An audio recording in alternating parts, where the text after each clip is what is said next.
2018 പുറത്തിറങ്ങിയ endless loop എന്ന മൂവിയുടെ സെക്കൻഡ് പാർട്ട് വീഡിയോ ആണിത്. ഇതിന്റെ ആദ്യ പാർട്ട് കാണാത്തവർ മുകളിൽ വരുന്ന ഐക്കാർഡിലോ ഡിസ്ക്രിപ്ഷൻ ബോക്സിൽ കൊടുത്തിരിക്കുന്ന ലിങ്കിലോ ക്ലിക്ക് ചെയ്ത് ആദ്യ പാർട്ട് കണ്ടതിന് ശേഷം മാത്രം രണ്ടാം പാർട്ട് കാണാൻ ശ്രമിക്കുക. കഴിഞ്ഞ വീഡിയോയിൽ നമ്മൾ പറഞ്ഞത് സ്ട്രേഞ്ചറും പ്രഗ്നന്റ് ലേഡിയും അവസാനത്തെ ടണലിൽ എത്തുന്നതും പുറത്തു കടക്കാൻ ശ്രമിക്കുന്നതിനിടെ അവൾ അവനെ കുത്തുന്നതും വരെയാണ്. ഉടൻ അവിടെ മുഴുവൻ മാറ്റം സംഭവിക്കുകയും അവൻ മറിഞ്ഞു വീഴുകയും ചെയ്യുന്നു. അതോടൊപ്പം പയ്യൻ അവിടേക്ക് വന്ന് അവനെ വല്ലാത്തൊരു നോട്ടം നോക്കുകയും ഉടൻ വാച്ചിലെ സമയം അവസാനിക്കുകയും ചെയ്യും. പെട്ടെന്ന് സ്ട്രേഞ്ചർ കണ്ണു തുറക്കുന്നു. അയാൾ ഒരു ഹോസ്പിറ്റലിൽ കിടക്കുകയാണ്. അവന്റെ അടുത്ത് സിനിമയുടെ തുടക്കത്തിൽ കാണിച്ച സൈക്കോയും കിടക്കുന്നു. ഇവിടെ നിന്നും കഥ പൂർണ്ണമായി മാറി മറിയുകയാണ്. പിന്നീട് കാണിക്കുന്നത് ഒരു കേസിനെ പറ്റി വിശദീകരിച്ചു കൊടുക്കുന്ന പോലീസ് ഓഫീസറെയാണ്. ഇത് ഇപ്പോൾ നാടിനെ വിറപ്പിച്ചുകൊണ്ടിരിക്കുന്ന ഒരു സൈക്കോയാണ്. കല്യാണം കഴിഞ്ഞ പെൺകുട്ടികളെ തട്ടിക്കൊണ്ടുപോയി ക്രൂരമായി കൊലപ്പെടുത്തുകയാണ് ഇയാൾ ചെയ്യുന്നത്. ഓൾറെഡി 5 പെൺകുട്ടികളെ ഇയാൾ കൊന്നിട്ടുണ്ട്. 6ാമതായി ഇയാൾ തട്ടിക്കൊണ്ടുപോയ പെൺകുട്ടി ഇതാണ്. ഇവളെ തട്ടിക്കൊണ്ടുപോയ ശേഷം അവൻ അവളെ എവിടെയോ ഒളിപ്പിച്ചു. നമുക്ക് കിട്ടിയ വിവരങ്ങൾ വെച്ചിട്ട് ജാങ്കുയി റിവറിന്റെ അടുത്തെവിടെയോ ആണ് അവൻ അവളെ ഒളിപ്പിച്ചിരിക്കുന്നത്. അവിടെ മുഴുവൻ പോലീസ് തിരച്ചിൽ നടത്തിയെങ്കിലും കണ്ടെത്താൻ കഴിഞ്ഞിട്ടില്ല. ഇപ്പോൾ നല്ല രീതിയിൽ അവിടെ മഴ പെയ്തുകൊണ്ടിരിക്കുകയാണ്. അവളെ വല്ല കുഴിയിലുമാണ് ഒളിപ്പിച്ചിട്ടുള്ളതെങ്കിൽ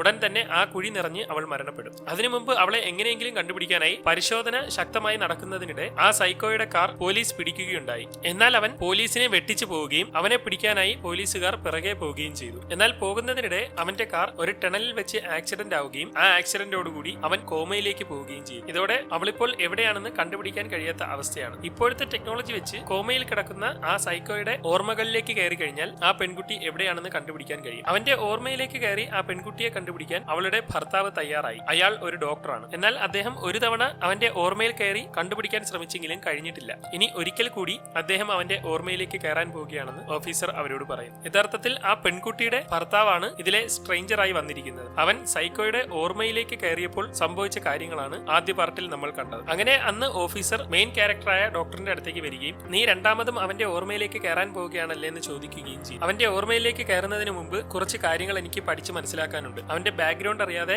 ആദ്യം കയറിയത് കൊണ്ട് എനിക്ക് കണ്ട കാര്യങ്ങൾ ഒന്നും മനസ്സിലായില്ലെന്ന് ഡോക്ടർ പറയുന്നു. ആ സൈക്കോയുടെ അമ്മയും അച്ഛനും ഒരുപാട് കാലം മുമ്പ് മരിച്ചുപോയി. ഇതിൽ അവരുടെ ഫോട്ടോ ഉണ്ട്. അവന്റെ അമ്മ ഒരു ലോക്കൽ ട്രൂപ്പിലെ നായികയായിരുന്നു. അച്ഛനാണെങ്കിൽ ഒരു ഇൻഷുറൻസ് ഏജന്റും. അവന്റെ അമ്മ ഒരു ഡ്രൈവറിന്റെ കൂടെ അവിഹിത ബന്ധം ഉണ്ടാവുകയും അത് അവന്റെ അച്ഛൻ അറിയുകയും ചെയ്തു. അതിനെ തുടർന്ന് അവരുടെ ഫാമിലിയിൽ ഒരുപാട് വഴക്കുണ്ടാവുകയും അതേ തുടർന്ന് അവന്റെ അമ്മ അവനെ കൊണ്ട് തന്നെ അച്ഛനെ കുത്തി കൊലപ്പെടുത്തുകയും ചെയ്തു എന്ന് അദ്ദേഹം പറയുന്നു. ഇനി നീ എന്താണ് അവന്റെ ഓർമ്മയിലേക്ക് ചെന്നപ്പോൾ കണ്ടതെന്ന് പറയാൻ അദ്ദേഹം പറയുന്നു. അങ്ങനെ അയാൾ അത് പറഞ്ഞു തുടങ്ങും. ഞാൻ അവന്റെ ഓർമ്മയിലേക്ക് ചെന്നപ്പോൾ കണ്ടത് അവന്റെ പല രീതിയിലുള്ള സ്വഭാവങ്ങളാണ്. ആ സ്വഭാവങ്ങളെല്ലാം ഓരോ ആളുകളെ ആയിട്ടാണ് ഞാൻ കണ്ടത്. അതിൽ ഏതോ അതിക്രൂരമായ ഒരു സ്വഭാവമാണ് അവനെ കൊണ്ട് ഈ കൊലപാതകങ്ങളെല്ലാം ചെയ്യിക്കുന്നത്. ആ ക്രൂരതയുള്ള സ്വഭാവം ഏതാളിനാണെന്ന് കണ്ടെത്തിയാൽ അവരോട് നേരിട്ട് ചോദിച്ച് വൈഫ് എവിടെയുണ്ടെന്ന് കണ്ടെത്താൻ കഴിയും. ആദ്യമായി ഞാനൊരു എഞ്ചിനീയറിനെ കണ്ടു. അത് യഥാർത്ഥത്തിൽ അവന്റെ പ്രൊഫഷനിലുള്ള സ്വഭാവമാണ്. ജോലിയൊക്കെ ചെയ്യുന്ന നല്ല ആത്മാർത്ഥതയും ഡീസന്റുമായിട്ടുള്ള ഒരാളാണ് ആ എഞ്ചിനീയർ. അവൻ ജോലിയൊക്കെ ചെയ്യുന്ന സമയത്തുള്ള മാന്യമായ സ്വഭാവമാണത്. ആ സ്വഭാവം കൊണ്ട് ഒരിക്കലും അവൻ ഈ കുറ്റകൃത്യങ്ങൾ ചെയ്യില്ല. രണ്ടാമത്തേത് ഇൻഷുറൻസ് ഏജന്റ് ആണ്. ആ ക്യാരക്ടർ യഥാർത്ഥത്തിൽ അവന്റെ അച്ഛന്റെ സ്വഭാവമാണ്. അച്ഛന്റെ സ്വഭാവവും രീതിയും ആ സൈക്കോയുടെ ഉള്ളിലുള്ളത് കൊണ്ടാണ് അവിടെ വെച്ച് അയാളുടെ രൂപം കണ്ടത്. അതുകൊണ്ട് തന്നെ ആ സ്വഭാവമല്ല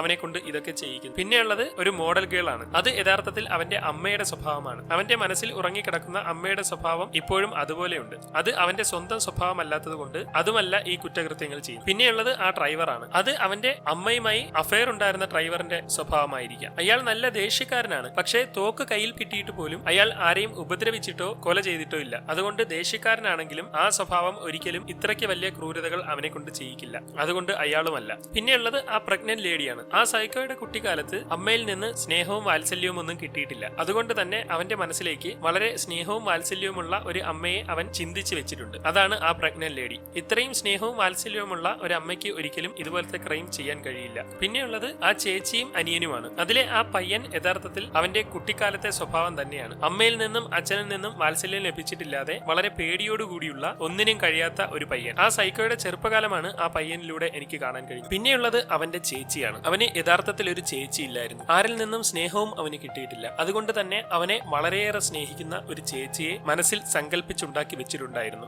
ആ ഒരു സങ്കല്പം മാത്രമാണ് അവന്റെ ചേച്ചി. അവളുടെ സ്വഭാവം വെച്ചിട്ടും ഈ കുറ്റകൃത്യങ്ങളൊന്നും ചെയ്യാൻ ചാൻസ് ഇല്ല എന്ന് അവൻ പറയുമ്പോൾ അപ്പോൾ പിന്നെ ഏത് സ്വഭാവമാണ് അവനെ കൊണ്ട് ഈ കുറ്റകൃത്യങ്ങളെല്ലാം ചെയ്യിക്കുന്നതെന്ന് ചോദിക്കുമ്പോൾ ഒരുപക്ഷെ ആ സ്വഭാവം ആ ബസ്സിൽ ഉണ്ടായിരുന്നിരിക്കില്ല. അത് ഇപ്പോഴും ഇരുട്ടിൽ മറഞ്ഞിരിക്കുകയായിരിക്കും. ഒന്നുകൂടി അവന്റെ ഓർമ്മയിലേക്ക് കയറി എനിക്ക് ആ സ്വഭാവം കണ്ടുപിടിച്ചേ പറ്റുള്ളൂ എന്ന് ഡോക്ടർ പറയും. ഉടൻ ഒരു ഓഫീസർ അവിടേക്ക് വന്ന് ഇന്ന് രാത്രി നല്ല മഴ ഉണ്ടാകുമെന്നും ഇങ്ങനെയാണെങ്കിൽ ആ റിവറിലൊക്കെ ഇന്ന് രാത്രി തന്നെ വെള്ളം പൊങ്ങുമെന്നും അദ്ദേഹം പറയും. അങ്ങനെ അപ്പോൾ തന്നെ വീണ്ടും അവൻ അവന്റെ ഓർമ്മയിലേക്ക് കയറാൻ ഡോക്ടർ തയ്യാറായിരിക്കുകയാണ്. അങ്ങനെ അവർ എല്ലാം സെറ്റ് ചെയ്ത് ഡോക്ടറിനെ സൈക്കോയുടെ ഓർമ്മയിലേക്ക് പറഞ്ഞു വിട്ടു. അല്പം കഴിഞ്ഞ് ഡോക്ടർ കണ്ണു തുറക്കുമ്പോൾ അതേ റൂമിൽ തന്നെയാണ് ഉള്ളത്. നോക്കുമ്പോൾ ആ സൈക്കോ അവിടെ നിന്ന് എഴുന്നേൽക്കുകയാണ്. ഡോക്ടറിനാണെങ്കിൽ അനങ്ങാൻ കഴിയുന്നില്ല. അവൻ അവിടെ ഇരുന്ന കത്രിക എടുക്കുകയും ഡോക്ടറിന്റെ വയറിലേക്ക് വന്ന് വയറ് കീറി മുറിക്കാൻ തുടങ്ങുകയും ചെയ്യും. വേദന സഹിക്കാൻ കഴിയാതെ ഡോക്ടർ കിടക്കുകയാണ്. പെട്ടെന്ന് അവൻ എന്തോ ചെയ്യുകയും ഡോക്ടർ ഞെട്ടി എഴുന്നേൽക്കുകയും ചെയ്യും. ശേഷം അയാൾ അവിടെ നിന്ന് പുറത്തേക്ക് ഇറങ്ങുമ്പോൾ മറ്റൊരു റൂമിലാണ് എത്തിയിരിക്കുന്നത്. അവിടെ ആ സൈക്കോ ഇരിക്കുകയാണ്. അവിടെ ഒരു പെൺകുട്ടിയെ ക്രൂരമായി കൊലപ്പെടുത്തിയിട്ടുണ്ട്. നീ അവസാനമായി തട്ടിക്കൊണ്ടുപോയ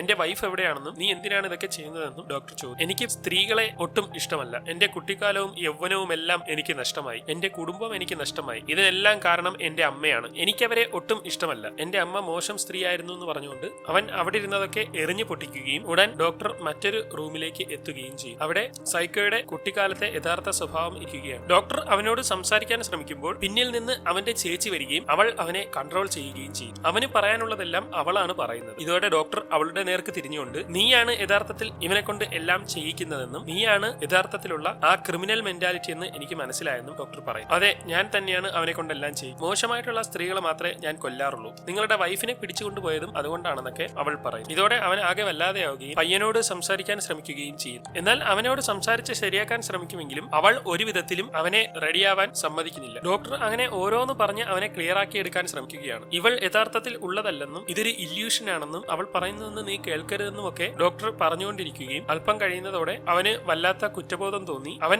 റെഡിയായി വരികയും ഇതോടെ ചേച്ചി അവനെയും വലിച്ചുകൊണ്ടു പോവുകയും ചെയ്യും. ഇതോടെ അവന് ആകെ കിളി പോവുകയും നോക്കുമ്പോൾ അപ്പുറത്തായി ആ ചേച്ചി പുതിയ ഡ്രസ്സൊക്കെ ഇട്ട് നിൽക്കുന്നത് കാണുകയും ചെയ്യും. എന്റെ വൈഫ് എവിടെ ഉണ്ടെന്ന് പറയുന്നതാണ് നിനക്ക് നല്ലതെന്ന് പറഞ്ഞുകൊണ്ട് അവൻ അവളോട് ചൂടാവുകയും അവൾ ഓടുകയും ചെയ്യും. ഇതോടെ ഡോക്ടർ അവളുടെ പിറകെ ഓടുന്നു. ഓടിപ്പോകുന്നതിനിടെ ആ പയ്യന്റെ ജീവിതത്തിൽ സംഭവിച്ച എല്ലാ കാര്യങ്ങളും ഡോക്ടർ കാണും. അവന്റെ അച്ഛന്റെയും അമ്മയുടെയും വിവാഹം കഴിഞ്ഞതും അവർ രണ്ടുപേരും എന്നും തല്ലുകൂടുന്നതും കുട്ടിയായിരുന്നപ്പോൾ മകനെ വെള്ളത്തിൽ പിടിച്ച് മുക്കിയതും അച്ഛൻ അവനോട് ദേഷ്യപ്പെടുന്നതും അമ്മ അവന്റെ മുന്നിൽ വെച്ച് ഡ്രൈവറുമായി അഫെയർ നടത്തുന്നതും അമ്മ അവനെ കൊണ്ട് തന്നെ അച്ഛനെ കുത്തിക്കുന്നതും തുടങ്ങി എല്ലാം അവൻ കാണുന്നു. പെട്ടെന്ന് അവിടെ എങ്ങും ആരെയും കാണാൻ കഴിയുന്നില്ല. നോക്കുമ്പോൾ അവിടെ അയാളുടെ ഭാര്യ കിടക്കുകയാണ്. അവൾക്ക് ചുറ്റും ഒരുപാട് ആണുങ്ങൾ അവളോട് സ്നേഹം കാണിച്ചുകൊണ്ടിരിക്കുന്നുണ്ട്. ഇതെല്ലാം കണ്ടുകൊണ്ട് നായകൻ എവിടെയോ ഒരു സ്ഥലത്ത് ഇരിക്കുകയാണ്. ഇതൊക്കെ എന്താണെന്ന് അയാൾ പറഞ്ഞുകൊണ്ടിരിക്കുമ്പോൾ തൊട്ടടുത്ത് ആ സൈക്കോ ഇരിക്കുന്നുണ്ട്. ഇതെല്ലാം നിന്റെ മൈൻഡിലുള്ളതാണെന്നും അതാണ് ഇവിടെ കണ്ടുകൊണ്ടിരിക്കുന്നതെന്നും അവൻ പറയുന്നു. നീ യഥാർത്ഥത്തിൽ പല ആണുങ്ങളുമായിട്ടും നിന്റെ ഭാര്യയ്ക്ക് ബന്ധമുണ്ടെന്ന് വിശ്വസിച്ചിരുന്നു. അവളെ ഒരുപാട് സംശയിച്ചിരുന്നു. അതൊക്കെയാണ് നീ ഇവിടെ കാണുന്നത് എന്ന് പറഞ്ഞുകൊണ്ടിരിക്കുന്നതിനിടെ പെട്ടെന്ന് ഒരാൾ അവിടേക്ക് വരുന്നു. നോക്കുമ്പോൾ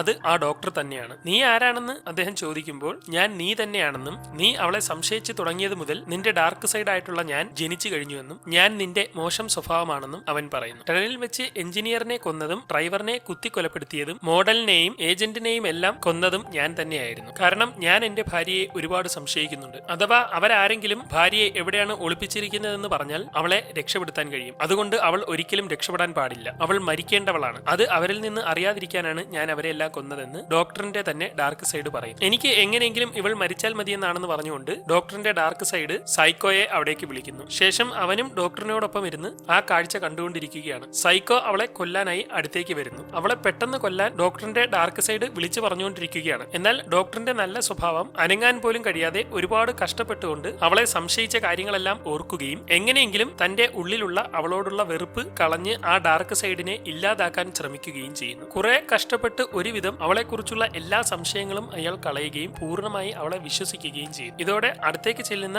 സൈക്കോയ്ക്ക് അവളെ കൊല്ലാൻ കഴിയുന്നില്ല. അവളാണെങ്കിൽ ആ സൈക്കോയോട് വളരെ സ്നേഹത്തോടെ പെരുമാറുകയും ചെയ്യുന്നു. ഇതോടെ ഡോക്ടർ അവിടേക്ക് കയറി ചെന്ന് അവനെ വിളിക്കുകയും നീ ഒരിക്കലും ഒരു സൈക്കോ ആയി നടക്കേണ്ടവനല്ല, നീ നല്ലൊരു കുട്ടിയാണ്, നിന്റെ എല്ലാ മോശം സ്വഭാവങ്ങളും ഇപ്പോൾ ഒരുവിധം നിന്നെ വിട്ടുപോയിരിക്കുകയാണ്, നീ ഇനി നല്ലവനായി പുറത്തേക്ക് പോകാൻ ഡോക്ടർ പറയുന്നു. എന്നാൽ ഡോക്ടറിന്റെ ഡാർക്ക് സൈഡ് അവിടെ ഇരുന്ന് ഓരോ നെഗറ്റീവുകൾ പറഞ്ഞുകൊണ്ടിരിക്കുകയാണ്. എന്നാൽ അവനോട് പുറത്തേക്ക് പോകാൻ പറഞ്ഞുകൊണ്ട് സൈക്കോയെ അവിടെ നിന്ന് ഡോക്ടർ പുറത്തേക്ക് പറഞ്ഞു വിടുന്നു. ശേഷം ഡോക്ടർ ആ ഡാർക്ക് സൈഡിന് നേർക്ക് തിരിയുന്നു. നോക്കുമ്പോൾ അവിടെ മുഴുവൻ ചെളിയുള്ള ഒരു സ്ഥലമായി മാറിയിരിക്കുകയാണ്. തന്റെ ഉള്ളിൽ ഈ ഡാർക്ക് സൈഡിന്റെ സ്വഭാവമുണ്ടെങ്കിൽ ഉറപ്പായും ഡോക്ടർ തന്റെ ഭാര്യയെ ഇനിയും സംശയിക്കുകയും കൊലപ്പെടുത്താൻ ശ്രമിക്കുകയും ചെയ്യും. അതുകൊണ്ട് ആ ഡാർക്ക് സൈഡിനെ ഇല്ലാതാക്കിയേ പറ്റുള്ളൂ എന്ന് ഡോക്ടറിന്റെ നല്ല സ്വഭാവം തീരുമാനിക്കുകയും ഡോക്ടർ അവനുമായി ഫൈറ്റ് തുടങ്ങുകയും ചെയ്യുന്നു. അങ്ങനെ ഒരുപാട് നേരം ഫൈറ്റ് ചെയ്യുമെങ്കിലും ഡാർക്ക് സൈഡിനോടൊപ്പം പിടിച്ചു നിൽക്കാൻ ഡോക്ടറിന് കഴിയുന്നില്ല. അവൻ ഡോക്ടറിനെ അടിച്ച് ഊപ്പാട് വരുത്തുകയും എപ്പോഴും ഒരാളുടെ മോശം സ്വഭാവത്തിനായിരിക്കും ശക്തി കൂടുതലെന്നും നല്ല വശം എപ്പോഴും വീക്കായിരിക്കുമെന്നും അവൻ പറയുന്നു. ഞാൻ എന്തായാലും ഇനി നിന്റെ ഉള്ളിലേക്ക് പോവുകയാണ്. നിന്റെ മൈൻഡിനെയൊക്കെ ഇനി കൺട്രോൾ ചെയ്യുന്നത് ഞാനായിരിക്കും. നിനക്ക് ഒരിക്കലും എന്നെ കീഴ്പ്പെടുത്താനോ തോൽപ്പിക്കാനോ കഴിയില്ല എന്ന് പറഞ്ഞുകൊണ്ട് ഡാർക്ക് സൈഡ് അവിടെ നിന്ന് പോകുന്നു. മനസ്സിലാക്കുന്നു. ഡാർക്ക് സൈഡ് തന്റെ ഉള്ളിലുണ്ടെങ്കിൽ എന്തായാലും താൻ തന്നെ തന്റെ ഭാര്യയെ കൊലപ്പെടുത്തുമെന്ന് മനസ്സിലാക്കുന്ന ഡോക്ടർ മറ്റൊരു വഴിയുമില്ലാതെ തോക്കെടുത്ത് തന്റെ തലയ്ക്ക് നേരെ ചൂണ്ടുകയും അവനും അവളുമൊത്തുള്ള മനോഹരമായ എല്ലാ രംഗങ്ങളും അവൻ ഓർക്കുകയും ചെയ്യും. ശേഷം അവളെ രക്ഷിക്കാൻ വേണ്ടി അവൻ തന്നെ സ്വന്തമായി വെടിവെച്ച് മരിക്കുകയും ഇതോടെ അവന്റെ നല്ല സ്വഭാവം പൂർണ്ണമായി ഇല്ലാതാവുകയും ചെയ്യുന്നു. അപ്പോൾ തന്നെ അവന്റെ മോശം സ്വഭാവവും അവിടെ വെച്ച് നശിച്ചു പോകുന്നു. ഇതോടെ ഡോക്ടറിന്റെ എല്ലാ സ്വഭാവവും ഇല്ലാതാവുകയും അവിടെ വെച്ച് ഡോക്ടർ ഉണരാൻ പറ്റാതെ കോമയിലേക്ക് പോവുകയും ചെയ്യുന്നു. അല്പസമയത്തിനുള്ളിൽ മോശം സ്വഭാവമെല്ലാം ഇല്ലാതായ നല്ല സ്വഭാവം മാത്രമുള്ള സൈക്കോ ഉണരുന്നു. അവൻ ഉടൻ തന്നെ ഡോക്ടറിന്റെ വൈഫിനെ എവിടെയാണ് ഒളിപ്പിച്ചിരിക്കുന്നതെന്ന് അവരോട് പറയുകയും അപ്പോൾ തന്നെ പോലീസുകാരെല്ലാം അവിടേക്ക് ചെന്ന് അവളെ രക്ഷപ്പെടുത്തുകയും ചെയ്യുന്നു. അങ്ങനെ ഡോക്ടറിന്റെ വൈഫ് രക്ഷപ്പെട്ടിരിക്കുകയാണ്. ഈ സമയം ഡോക്ടറിന്റെ മൈൻഡ് ആ ടണലിൽ തന്നെ കിടക്കുകയാണ്. എന്നാൽ ഇത്തവണ ആ ബസ്സിൽ ആരൊക്കെയാണ് ഉള്ളതെന്ന് കാണിക്കുന്നില്ല. ഇവിടെ വെച്ച് സിനിമ അവസാനിക്കുന്നു. യഥാർത്ഥത്തിൽ ഡോക്ടറിന്റെ എല്ലാ സ്വഭാവവും അവസാനിച്ചതുകൊണ്ട് അയാൾ ഇനി എന്നും കോമയിലായിരിക്കും. അവസാനം സൈക്കോയെ കണ്ടെത്തിയത് ആ ടണലിൽ വെച്ചായതുകൊണ്ട് അയാളുടെ മൈൻഡ് ആ ടണലിൽ തന്നെ ലൂപ്പ് ചെയ്തുകൊണ്ടിരിക്കുന്നു. 2018 പുറത്തിറങ്ങിയ ഈ ചൈനീസ് സിനിമ യൂട്യൂബിലൊക്കെ ഇംഗ്ലീഷ് സബ്ടൈറ്റിലോടുകൂടി അപ്ലോഡ് ചെയ്തിട്ടുണ്ട്. കാണാൻ താല്പര്യമുള്ളവർക്ക് കാണാവുന്നതാണ്. വീഡിയോ ഇഷ്ടമായെന്ന് വിചാരിക്കുന്നു. അടുത്ത ഒരു വീഡിയോയിലൂടെ കാണുന്നത് വരെ എല്ലാവർക്കും ഗുഡ് ബൈ.